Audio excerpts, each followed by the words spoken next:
When Bruce Reynolds, the mastermind behind the infamous Great Train Robbery, assembled his team of criminals, he knew they were about to pull off a heist that would go down in history.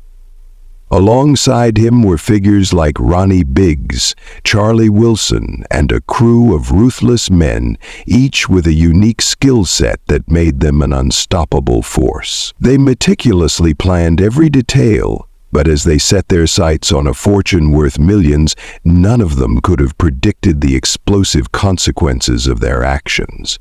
What began as a perfect plan would soon spiral into a manhunt that would captivate the world, turning Reynolds and his gang into legends, and the hunt for them into one of the most thrilling police investigations in British history. The Great Train Robbery wasn't just a random act of criminal desperation, it was the result of months of meticulous planning.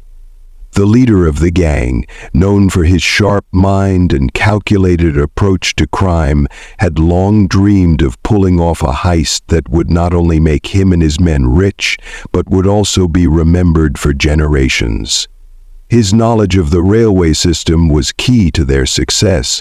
He had spent countless hours studying train schedules, learning the intricate details of the Royal Mail's routes, and even mapping out the most secluded areas of the countryside.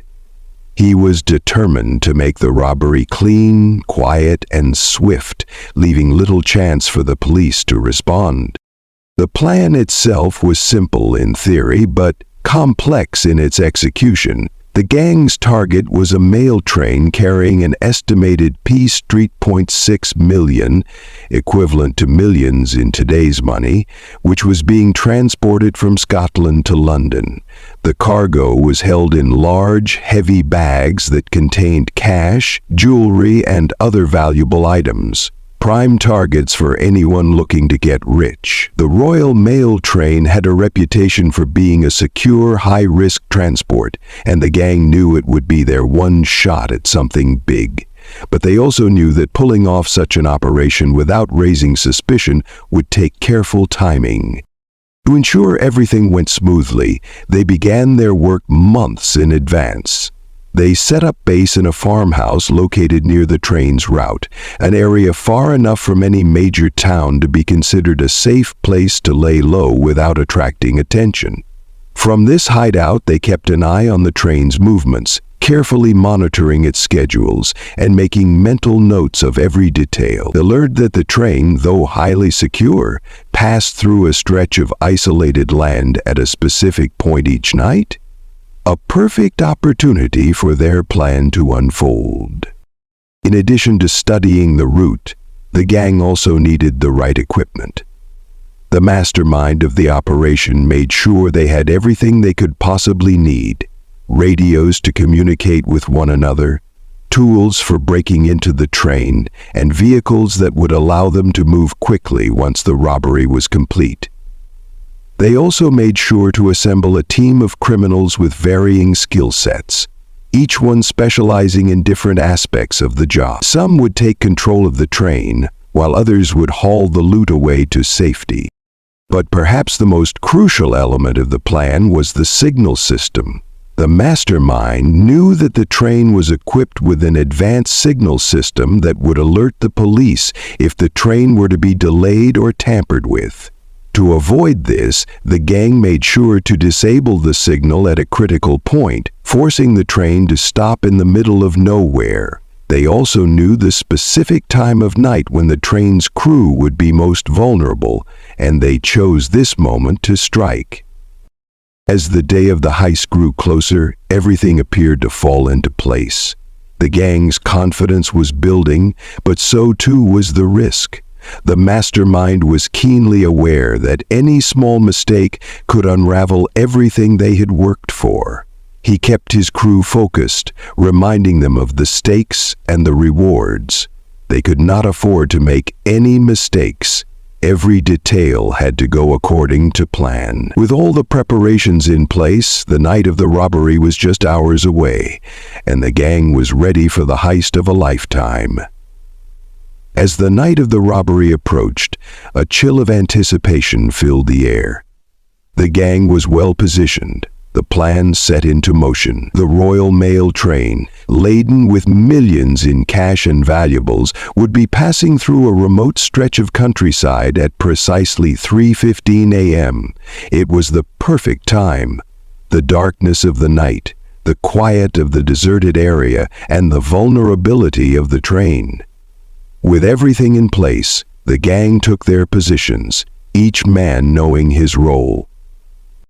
The mastermind had predicted the moment when the train would be most vulnerable, right when it passed through a stretch of isolated track, away from any towns or police presence. The gang had already tampered with the signals, ensuring the train would come to a stop exactly where they wanted. The signal sabotage, though risky, was carefully executed. A simple cut to the wires meant that the train's usual communications system would be down. The Royal Mail's crew would be completely unaware of any trouble until it was too late. As the train approached the designated spot, the gang sprang into action. They were no longer just a group of criminals. They were a well-oiled machine. Several of the men, dressed in plain overalls to blend in with the workers, approached the train from the bushes. They had already planned the escape routes, knowing that time was their biggest enemy. The gang leader, who had spent months studying the train's security protocols, knew precisely how long it would take for the crew to react. He had timed everything down to the second. The train slowed as it neared the point where the gang had sabotaged the signal. With no warning, the robbers emerged from the darkness, moving swiftly and with purpose. They rushed onto the train, overpowering the crew and taking control of the situation with calm efficiency. The robbers knew they had only minutes before the authorities would start to catch wind of the train's delayed arrival. There was no time for mistakes. While several of the gang members held the crew at gunpoint, others worked quickly to break into the compartments where the cash and valuables were stored. The train's guards were helpless as the robbers methodically rifled through the mail bags. The robbers' knowledge of the train's layout and security system made their task easier. They knew exactly where the high-value bags were and what they looked like. It was an operation designed for speed, and they moved like a team of professionals. Each man knew exactly what to do, and they wasted no time. Outside, waiting in the shadows, were the getaway drivers. The plan called for multiple vehicles to arrive at a hidden location where they could quickly load the stolen loot and disappear into the night. But there was one problem. The bags of cash were far heavier than the gang had anticipated. The vehicles they had prepared weren't built to handle such a load, and as they began to load the stolen goods into the trucks, the robbers realized they were running out of time. The delay wasn't enough to stop them entirely, but it created an unexpected complication.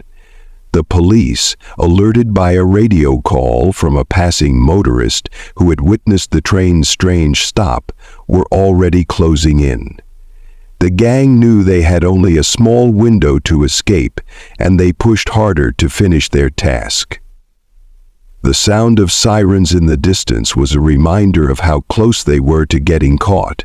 But the robbers remained focused on getting away with the loot. They had planned every detail, but this last-minute hitch was an uncomfortable reminder that no crime, no matter how well planned, ever goes exactly as intended. Still, the gang managed to load the stolen cash and valuables, and with the police just moments away, they made their hasty escape into the darkness, believing they had outsmarted the law. The Great Train Robbery, it seemed, had been a success. With the stolen loot safely secured, the gang felt a surge of triumph. The heist had unfolded almost perfectly, but the delay in loading the goods had set off alarms in their minds. As the final bags of cash were crammed into the getaway vehicles, the sound of sirens began to grow louder in the distance. The police were on their way, and the gang needed to act fast. There was no time to waste. They had planned for every possible scenario except for this one. They had underestimated the time it would take to load the heavy bags and now feared that their moment of victory might slip away. The getaway vehicles, a fleet of stolen trucks and cars, roared to life and sped down the narrow, winding country roads. The robbers' plan had called for a quick escape into the night, blending in with the surroundings until the heat died down. They knew these remote roads like the back of their hands. Each twist and turn of the landscape burned into their memories from the months of preparation. But even their intimate knowledge of the area couldn't quell the rising tension. The sound of approaching sirens signaled that the police were getting closer, and the gang had no way of knowing just how much time they had left. The mastermind, who had been calm throughout the entire operation, took control of the situation. He signaled to his men, directing them to split up and take different routes. This was a tactic he had prepared for. Splitting up would increase their chances of evading capture and confuse the police. The plan had been to avoid any major roads and keep to the smaller, more secluded paths. They couldn't afford to risk being seen by anyone on the more visible routes. One by one, the vehicles sped off into the darkness, the gang members scattering across the countryside like shadows. The leader knew the police would focus on the most obvious routes, the main highways and roads that led into town. That was where they'd be waiting, hoping to catch the robbers before they could vanish into the night. The gang members took their time, carefully choosing less traveled roads that would help them avoid detection. The escape was a race against the clock. For a few tense hours, it seemed as if the gang had pulled off the impossible. They kept their heads down, never venturing into populated areas. Their strategy worked, and soon the sound of sirens faded into the distance. They had evaded capture, at least for the time being. The hideout, a secluded farmhouse in the countryside, was their temporary safe haven. Once there, the gang's adrenaline slowly began to subside. They'd done it. Their perfect crime seemed to have worked, but the victory was bittersweet. As the gang members caught their breath and celebrated, they couldn't ignore the gnawing sense of uncertainty. They had split up, yes, but they didn't know if anyone had seen them, or worse, if someone had been tracking their every move. They had anticipated police involvement, but they hadn't considered how quickly law enforcement would react, and in their rush to escape, they had overlooked one critical detail. A piece of fabric, torn from one of the gang members' clothing during the robbery, had been left behind at the scene. It wasn't much, but it was a clue, and it would soon lead the police straight to them. For now, though, the gang rested at the farmhouse, convinced that they had successfully pulled off the heist of a lifetime. As dawn broke over the horizon, the men felt a fleeting sense of relief. The cash was theirs, the train was gone, and the night had been theirs. But little did they know, the game was far from over. The authorities were already piecing together the puzzle, and it wouldn't be long before the robbers realized that their perfect escape was only the beginning of their troubles. In the days following the robbery, the police were in a frenzy. The magnitude of the Great Train Robbery had stunned the nation. Millions of pounds had been stolen, and the criminals who had pulled off such a daring heist seemed to have vanished into thin air. But the authorities were determined to bring the culprits to justice. They knew that this wasn't just another burglary. This was a highly orchestrated crime that would require all their resources and expertise. The investigation quickly became one of the most intense in British criminal history. The first break in the case came from the scene of the crime itself. Despite the robbers' efforts to cover their tracks, they had made several critical mistakes. For starters, the damaged signal system and the forced stop of the train had attracted attention, but it was the piece of torn fabric left behind at the scene that would prove to be pivotal. A member of the gang had gotten caught on the barbed wire fence surrounding the train, tearing his clothing as he escaped. The police, after carefully examining the fabric, were able to trace it back to a London-based clothing manufacturer. This was the first real clue, albeit a small one, that would eventually link the criminals to the capital. And so, Inner Galaxy 3000. The authorities began to focus their efforts on the gang's connection to London.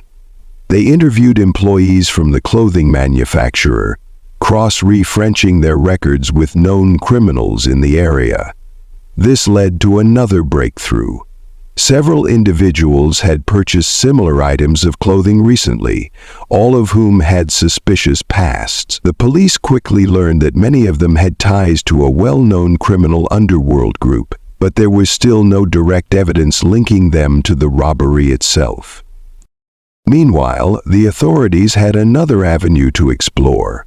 One former associate of the gang, who had been involved in some of the early stages of the planning but had been excluded from the final heist, began to grow increasingly nervous. He knew that the police were closing in on the gang, and he feared retribution from his former colleagues. Feeling the heat, he anonymously contacted the police, providing crucial details that would tip the balance in favor of the investigation. The informant gave police the names of several key members of the gang, including the leader, whom he described as a highly intelligent and calculating individual. He also revealed that the gang had rented a farmhouse as a hideout before and after the robbery, a detail that had previously gone unnoticed. This information proved invaluable, as it allowed the police to narrow their search to a specific location. A team of officers was dispatched to the area surrounding the farmhouse, carefully combing through the countryside for any signs of the robbers. As the investigation intensified, it became clear that the gang's confidence in their escape was misplaced. The police had begun to piece together their identities, and the walls were closing in fast. Yet, despite the mounting pressure, the criminals remained in the shadows, hiding the stolen cash and valuables with the hope that the investigation would eventually lose steam. But the police were relentless. They gathered surveillance footage, examined old criminal records, and pieced together witness statements. Slowly but surely they closed in on the gang, and with each passing day the evidence began to mount. The gang had underestimated the police's ability to track them down, and it was only a matter of time before the authorities would have enough to launch a full-scale raid. The criminals' carefully planned escape was beginning to unravel, and they could no longer afford the luxury of confidence. The investigation had entered its most crucial phase. The final pieces of the puzzle were falling into place for the police. With the farmhouse hideout identified and the stolen loot becoming harder to conceal, the gang was running out of time. The pressure was mounting on every member of the crew. They had been on the run for days, believing that their careful planning and the time they had bought would be enough to see them escape justice. But they had overlooked one crucial factor: the tenacity of the law. The relentless pursuit of the police had left them with nowhere to hide. A few days after receiving the anonymous tip, a group of officers, acting on the informant's information, arrived at the farmhouse in the dead of night. The operation had been planned with precision. The police knew that the gang had been using the remote farmhouse as both a storage site and a place to lay low. They surrounded the property and quietly moved in, making sure to cut off all escape routes before raiding the building. Inside, the gang members had been unaware that their hideout was compromised. They had been too distracted by their newfound wealth and the brief sense of freedom that comes with a successful crime. But when the police stormed the property, they were caught completely off guard. The members of the gang had no time to react. In a matter of moments, they were arrested, their hands cuffed, and their dreams of escaping unscathed shattered. The stolen money, which had been hidden under floorboards and inside secret compartments, was recovered. The haul was impressive. Bags of cash, gold, and valuable items that had once been thought lost. It was the end of a saga that had captivated the nation, and the police now had enough evidence to charge the criminals with the robbery. However, the mastermind behind the entire operation, the one who had planned every detail with such precision, was still at large. While most of the gang members were arrested and brought into custody, the leader had managed to evade capture. He was a shadow, always one step ahead of the law. The police were certain he was still somewhere in the country, hiding, waiting for the dust to settle. But the mastermind knew his time was running out. He couldn't stay in one place for too long. For years, the search for the elusive gang leader continued. He was one of the most wanted criminals in Britain, and despite several close calls, he managed to stay hidden. However, as time passed, his luck began to run out. The police had never stopped hunting for him, and new information began to surface. In 1972, a breakthrough occurred. Authorities received a tip that the mastermind had fled the country, living under a false identity in a small European town. It wasn't until years later, in 1978, that the police were able to track him down. The mastermind was arrested in a quiet corner of Europe, far from the life he had once known. He was brought back to Britain and tried for his role in the Great Train Robbery. Despite his attempts to lay low, he couldn't escape the web of evidence that had been steadily built against him. In the end, the one person who had orchestrated the most daring robbery in British history was finally brought to justice. But the story didn't end there. The robbery had left a lasting mark on both the criminals and the police. The gang members were either imprisoned or had their lives ruined by their involvement in the crime, while the investigation had gone down in history as one of the most exhaustive and complex in the country. The Great Train Robbery, though a tale of calculated brilliance, ultimately revealed the fragility of even the best-laid plans. The criminals may have stolen millions, but they couldn't escape the long arm of the law forever. The mastermind's capture marked the end of an era, but the legend of the Great Train Robbery would live on, forever a reminder that no one, no matter how clever or careful, is invincible.